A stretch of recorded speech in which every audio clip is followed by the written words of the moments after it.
everyone, and welcome to 40 Pints, where we drink like the booze is free. Today, we got Cyrenah Smith with us. She's the content manager at Kraus Marketing, and we decided we were going to talk a little shop. Welcome. Hello. Thank you for having me. Of course. So the first thing we get to talk about today is your drink of choice. So I know, I believe you haven't tried it yet, but tell us a little bit more about it. Yeah, I haven't actually tried this one. This is Athletic Brewing Company. I've been following them for a couple years now. They are located in Connecticut, I believe, and they're all about creating craft brews that are non-alcoholic. Yep. So I really like them because they are focused on a healthy lifestyle, but also not alienating any consumers. So Awesome. I'm really excited to try this. Let's give it a try. Give it a go. Cheers. Cheers. Tastes like an IPA. Tastes like a normal beer. Yeah. Yeah, actually really good. Mm-hmm. The funny thing is I'm going on vacation tomorrow, and I didn't want to drink until I went, and I didn't know until right before that we were having non-alcoholic beer, so it's even better. It's just a nice little thing for the afternoon. Yeah, exactly. And it quenches the thirst, fills that void. So tell us about your first job and what you do now. Oh my goodness. I've worn so many hats until I started at Kraus, and now I still wear many hats. But my first paid job was working as a sales associate at a clothing store. Okay. I think that's the place where a lot of young women start. So it was a really formative experience. But since then, I have taught music. I was a freelance musician. I did complaint management at a music conservatory. I've done so many things. I was actually a barista at the busiest Starbucks in Montreal during the 5 a.m. shift. Oh, wow. That taught me a lot about customer service. So yeah, that's where What was your worst job that you had? The barista one. Yeah. Yeah, I didn't last very long. I think I lasted 2 months. Yeah, it was just so busy. It was so chaotic. And after like multiple days of spilling coffee on myself and getting the orders wrong, I couldn't do it anymore. I worked at a Sizzlers right next to Giant Stadium.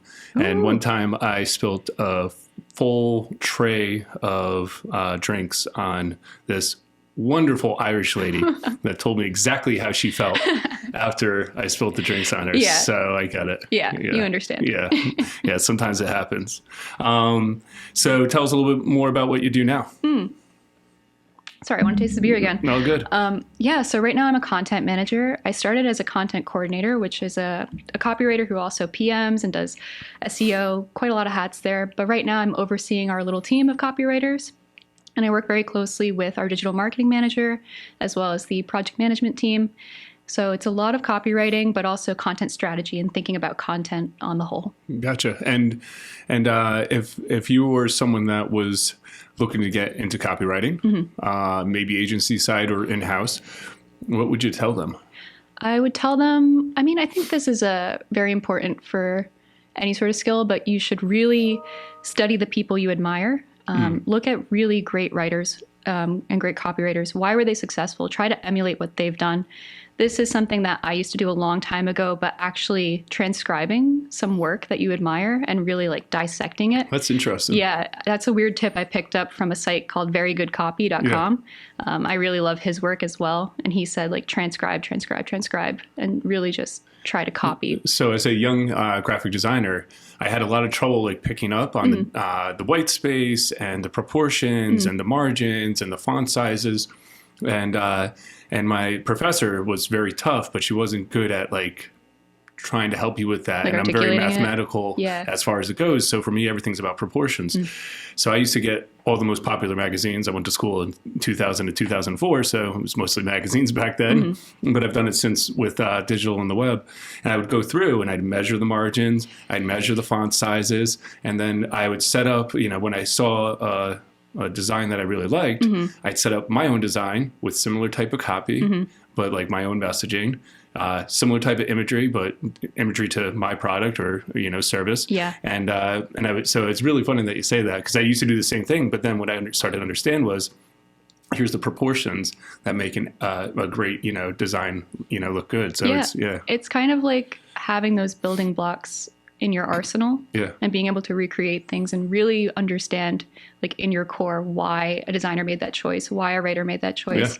And even if you don't understand at first, practicing will help you get there. And it'll start to become second nature. I was talking to someone who wanted to write a book, and I actually gave him that advice. I said, as a creative, I go, let me tell you a little bit about how I go about, creating things and how I learned this craft. And I said, so if you want to write a book and this person has never written a book before, I said, read, well, yeah, I know you've been reading your whole life. Mm-hmm. And so go back to a handful of books that you like and then dissect them and understand, how the story was set up, how, the climax was set up, or if it's whatever it may be that you're, looking at, and dissect it, break it into sections, really understand their styles and how they go about it. And this person really believed that they would naturally come to it. And I'm not saying that there aren't savants that are just like naturally inclined with their own style. But I think there's so much that could be drawn from other people's styles. Agreed. That if you study them. Yeah, I don't think that creativity is something that it's not like, I don't know, the sky opens up and you're like, I have an amazing idea and it's fully finished. Right. An architect knows how to build a house based on how other houses were previously built. Correct. Right? Or an engineer knows how to build a bridge based on how other bridges were previously built. Right. You're not reinventing the wheel. Right. Exactly. And after studying, you might come up with an idea that is different than what has been done in the past. But before you could do that, you have to really understand everything that's happened. So I don't think designing or anything creative, as far as writing goes as well, is any different. You got to really understand how the greats did it before you could start creating your own style. Right. That's really cool. I would say the other thing would be a portfolio, obviously, and or in a portfolio, the same thing for a copywriter, of really curated pieces that you really believe stand out. Absolutely. Yeah. I've seen so many designers that have come through.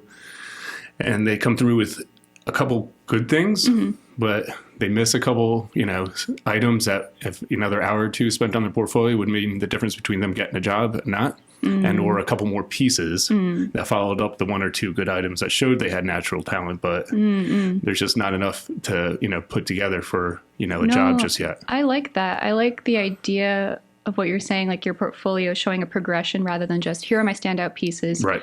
Make what you will of them. I think it's good to show progression as well. Yep. So, and a big variety of the type of work that you can do. Yeah, for very sure. Important. So, so going off the copy standpoint, when we talk about marketing, we talk about a lot of different tactics sometimes. We talk about emails or social media. We talk about search engine optimization. We even talk about video. But a lot of times it's the story and the creative and the content behind that, no matter what the final piece takes, whether that's an infographic or, a short form advertisement with just messaging. There's always strategy behind it. So tell me about the importance of strategy with your content and your copy. Yeah, I know for a fact that strategy is important because in an agency setting, we have so much going on. There's no way that we could create off-the-cuff pieces all the time, every single day. Does it happen? Yes. Can it be sustainable for the long term for every single client all the time? No.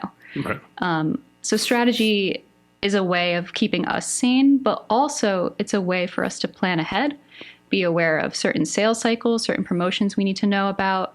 But also we can use past data and sort of measure the ROI of certain campaigns and continue those efforts in our content.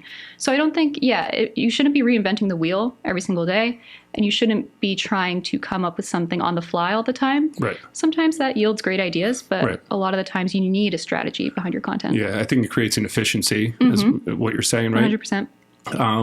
And one of the things I love to say to a prospect is, if you're waking up and deciding what you're going to post on social media today, then you have no strategy. You've done it wrong. Yeah, exactly. Agreed. So like you said, there's cyclical business habits, right? Those cyclical business habits lend themselves perfectly to a content calendar that you could plan out at least topics month by month, and then you can go work backwards from there to create your individual short form social media posts, your promotions, your long form blog content, your video content, email content. Yep. It's all one cohesive universe. Exactly. And you got to start with, what is your business like? Who are you talking to during different parts of the year? And then that could be quarterly, then monthly, then weekly, and then very specific pieces. And that also can be tailored, like what you're saying, it can be tailored specifically to you. Like what works for a certain firm may not work for a certain firm. Yep, exactly. Gotta be your individual. Audience, individual. And then the nice thing about that is you don't have to go too far out. I always say, put that 12-month calendar in place, at least the topics. Yep. And then you can just work on a quarter at a time. And if you do quarterly, like, hey, here are some of the detailed blogs I want to write, and here are some of the social media posts, and here are the promotions I want. Now you have a quarter's worth of stuff, but you could always pivot. Oh yeah, absolutely. You could always change. Just because you put 12 months in strategy doesn't mean that things don't change throughout time, but it creates an efficiency. So now you get to June, you are so busy and you couldn't even think about what to write for June. You've already decided what you're going to write. You already have it in place, and now you just have to have someone execute on your behalf. So delegation at that point is very possible as well. Yeah, that high level thinking that creativity requires isn't always possible to conjure day in and day out. Correct. So it's better when you can save yourself the time, save yourself the mental energy, do it earlier. Yep. And if you have to pivot, that's fine. Like when we're meeting with clients, we often tell them that the briefs we've come up with are living, breathing documents. You know, they can be altered as a client wishes. And that just eliminates the need for stress. It's just so helpful. It's so efficient to have a content calendar. We're so busy and we can't just rethink about what we were going to do. Right. If the strategy is already there, we knew this is the path we were going to go. And then we just know that, yes, here's that map that we drew. Yep. I just have to keep walking this way. Yep. And it seems Execution. good. Yep. That's it. So creative workflow, balancing the grind. I mean, obviously as a creative, we have our moments of clarity and everything is hitting and we can't miss. And you know the concept's going to nail it. And then times we don't have it. Maybe that's energy wise, or you just have a block, or you have something else on your mind. How do you balance that creative that comes and goes at times? I think knowing myself has been very helpful, and that's something that's come with experience.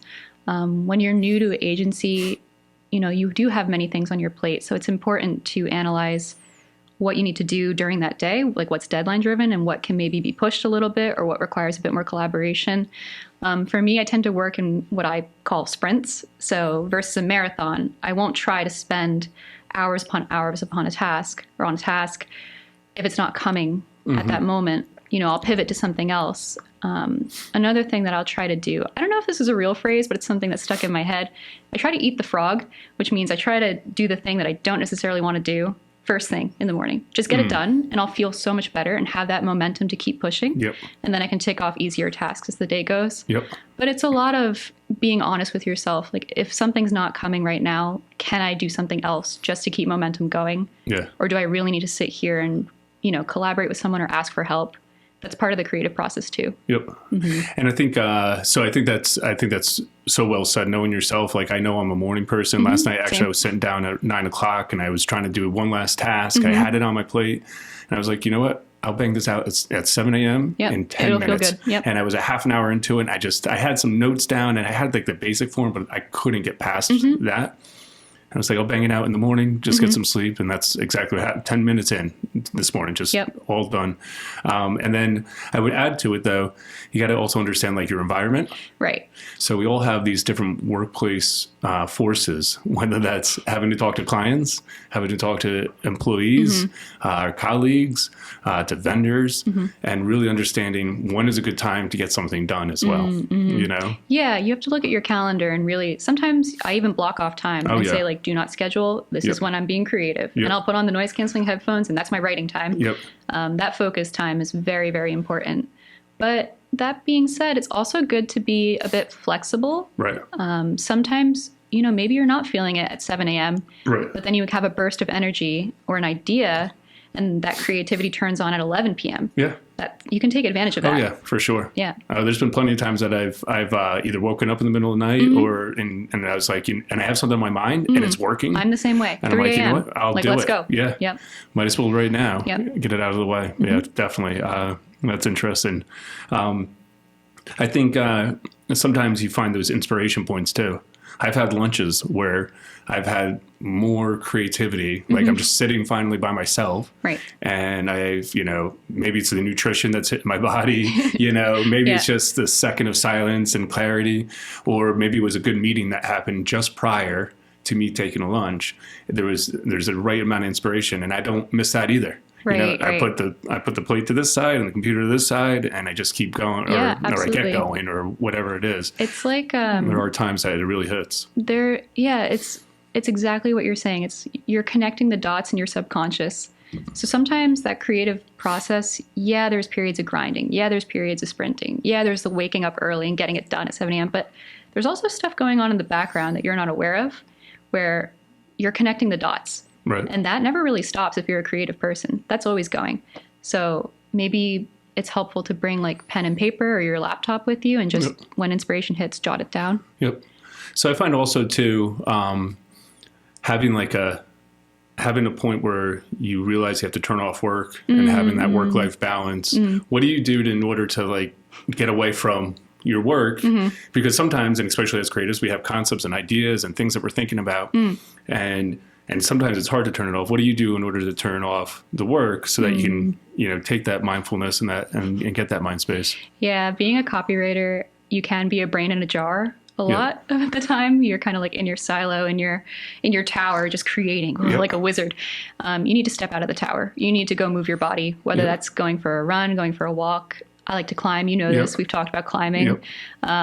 Also, just doing things with your hands can be helpful. Like building something can be really good. Painting.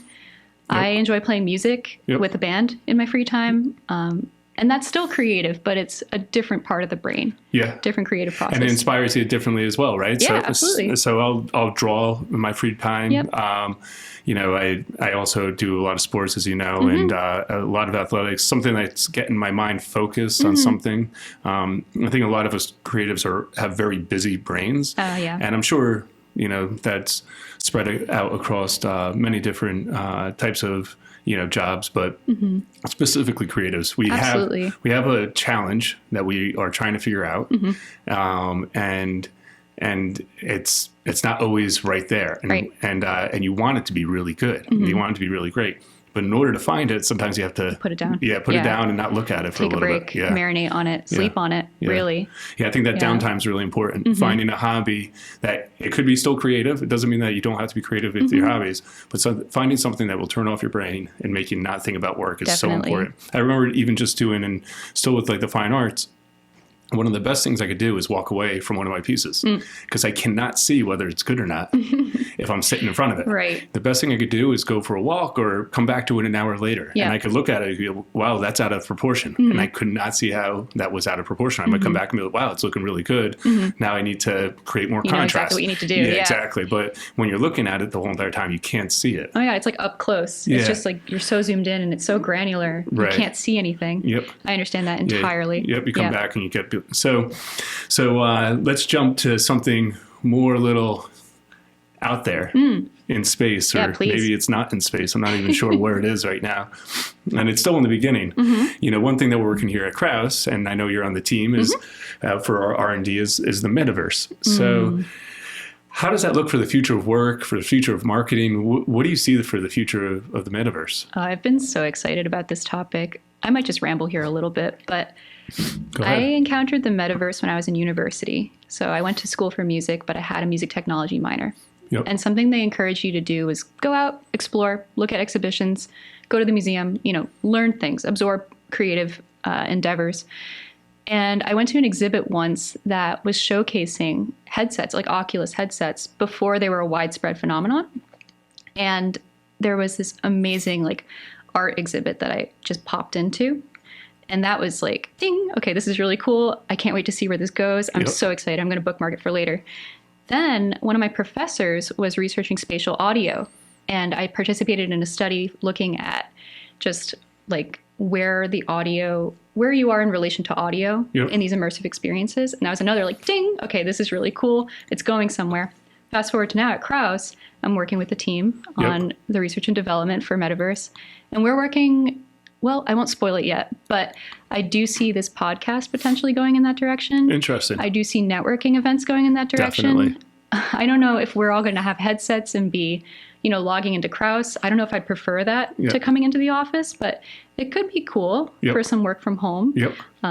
Yeah, it's a fantastic thing, and it's so immersive. It is immersive. It's very spooky. Yeah. Actually, me and you were working on a meeting room or in a meeting room, and I popped in, and in the Metaverse, we were standing on top of each other, and we both kind of jumped backwards, which is really funny because a quarter second before I put the headset on, I knew we were 10 feet apart. Oh yeah, but it's very strange. But once you're inside there, it's completely different. I kid you not, Nick. When I was in there for more than half an hour, I came out and was like, oh my God, my hands look really weird. I want to go back. Wow. Like, I don't like the way I look. I mean, I do. Yeah. But I was someone else, and I liked the physics of it. Yeah. I liked being able to float around. Yeah. And it was weird. Yeah. When I first, one of the first times I went in, Joel, which is my brother, we went on like a tour, and he was taking me through because he had done it already. And for anyone who hasn't tried it, they just have to try it because, I mean, it's a different world. He bought an apartment, a condo. Real estate is a big thing. Yeah. He bought a condo. And he's like, come and look at the views. And we went out to the balcony, and he's got like a penthouse. And I looked over the balcony, and I got vertigo. Yeah. Like, so, I mean, it's really interesting how well done it is. And it's very basic still. And it's really in where it is. I think it leads to more of an augmented reality as opposed to a complete virtual reality in the future. Yeah. I think we wear glasses that I could see an advertisement you can't see. I do think that there are times when we could walk into something and we could do it right from our, we could still do the complete virtual as well. I think that there's a lot of opportunities. I think there's a lot of early adoption that has to go on, though. Yes. Right? We're being early adopters right now. Yep. That has to go on before it starts to catch on and people start trying some things and then some, good games that could happen. Well, Cyrenah, I appreciate you coming on today. Cheers to you. Yeah, cheers. Thank you so much. Of course.